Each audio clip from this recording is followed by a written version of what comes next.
Greetings, interdimensional listeners. You're tuned to 66.6 on your existential dial, the night signal, where the broadcasts transcend reality and your deepest thoughts become radio waves. 66.6 Algo Radio.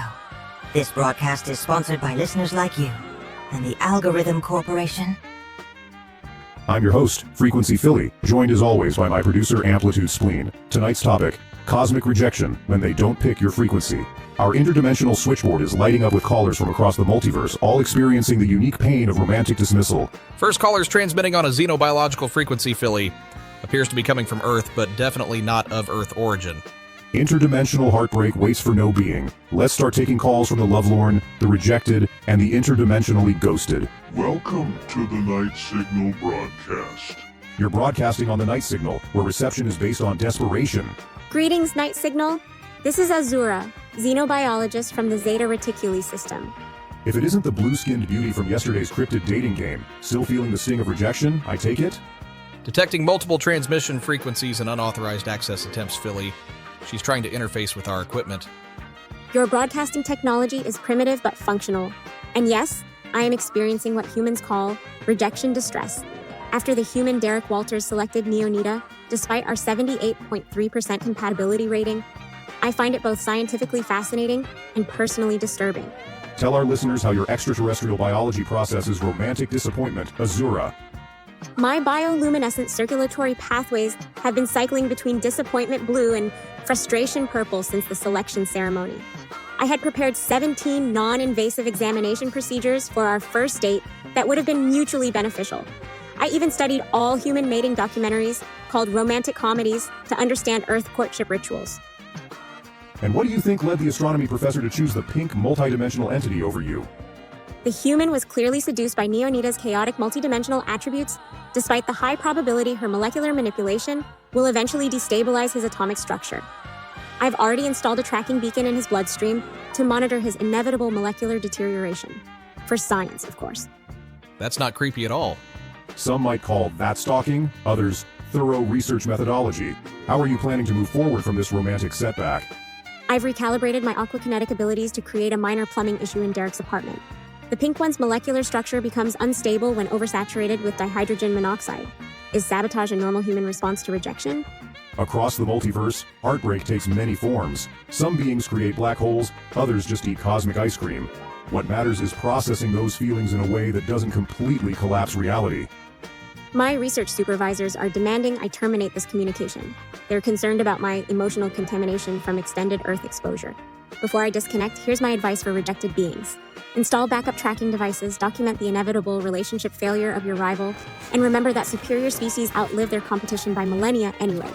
Words of wisdom from beyond the stars. Remember, listeners, even telepathic beings from distant galaxies get their hearts, or whatever circulatory organ they possess, broken sometimes. Let's take another caller experiencing rejection's cosmic sting. You're on the night signal. This is Gorbo. Gorbo lonely. Swimmers no come anymore. It's the entity from Gorbo's swimhole, Philly. Gorbo, the legendary lake entity himself, gracing our airwaves. I understand visitor numbers at your swimhole have been declining. Humans come. Humans swim.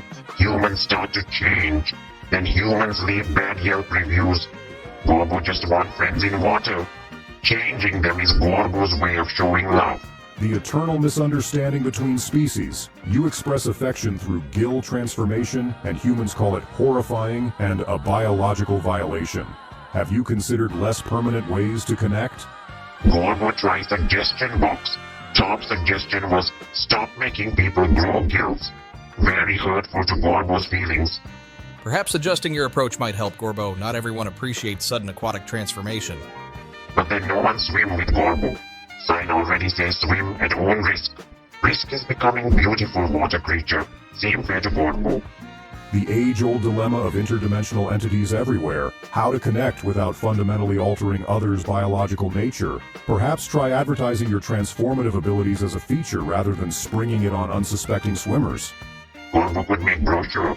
Come for swim, stay because you physically cannot survive on land anymore. Very honest. Wait a moment, listeners. I'm receiving an unexpected signal from somewhere in the tri-state area. It appears to be partially transmitted through ice cream. It's coming in cold, Philly. Approximately -4 degrees Fahrenheit with traces of formaldehyde? Listeners, we appear to be receiving a cross-dimensional transmission from another location in our interdimensional TV universe. Let's see who's calling. Hello, radio waves. This is Sprinkles from Sad Steve's Taxidermy and Ice Cream. I'm broadcasting through my amazing new invention, the Dairy Death Transmitter 3000. Sprinkles, the enthusiastic assistant from that combination taxidermy studio and ice cream parlor. What brings you to our rejection-themed broadcast? Well, I've been rejected again and needed to tell someone. I created the spectacular new flavor called Taxidermy Tutti Frutti with real preserved fruit pieces suspended in vanilla ice cream using a modified embalming fluid. But Steve said it violated too many health codes after customers grew extra eyelids. That sounds less like rejection and more like necessary safety precautions. Then I had my best idea ever, ice cream-infused taxidermy. I started preserving small animals with a special formula containing gelato base. They come out perfectly preserved and smell like strawberries. I call them Forever Flavor Friends. And how did Sad Steve respond to this innovation? He said something about ethical boundaries and irreversible psychological damage to customers, and please stop combining food products with dead animal sprinkles. How are you processing this creative rejection? I realized rejection is just redirection to more secretive experimentation. Now, I add tiny amounts of my special preservation formula to our regular ice cream, just a drop per gallon. Customers say they feel unusually well preserved, and some haven't blinked in days. Philly, I think this caller is admitting to multiple health code violations live on our broadcast. Oops, Steve's coming back from his existential crisis break. Gotta go. Remember, everyone, if they say no to your taxidermy ice cream fusion dreams, just do it anyway when no one's looking. Bye. Well, listeners, that was educational? Perhaps some rejections happen for very good reasons. If you've visited Sad Steve's Taxidermy and Ice Cream recently and have experienced unusual preservation symptoms, please consult a medical professional immediately. As we approach the end of tonight's broadcast on cosmic rejection, let's reflect on what we've learned from our fascinating callers. Emotional disruption detected across 17 dimensions, Philly. Our rejection broadcast has resonated throughout the multiverse. From Azura's methodical approach to romantic disappointment through plumbing sabotage, to Gorbo's existential loneliness in his increasingly empty swim hole, to Sprinkles' deeply concerning response to creative criticism, rejection takes many forms across the interdimensional spectrum. Remember, dear listeners, in an infinite multiverse, there is no true rejection, merely a delay in finding the reality where you are the chosen one. Somewhere in the vast cosmic tapestry, there's a dimension where Azura and Derek are conducting mutual research, where Gorbo's swim hole is filled with willing transformees, and where Sprinkles' forbidden food taxidermy fusion is somehow not a horrifying health violation. That's all for tonight's transmission. Keep your frequencies open and your reception clear. And remember, even when your signal seems lost, somewhere in the multiverse, you're coming through loud and clear. Broadcasting across the rejection spectrum until next time.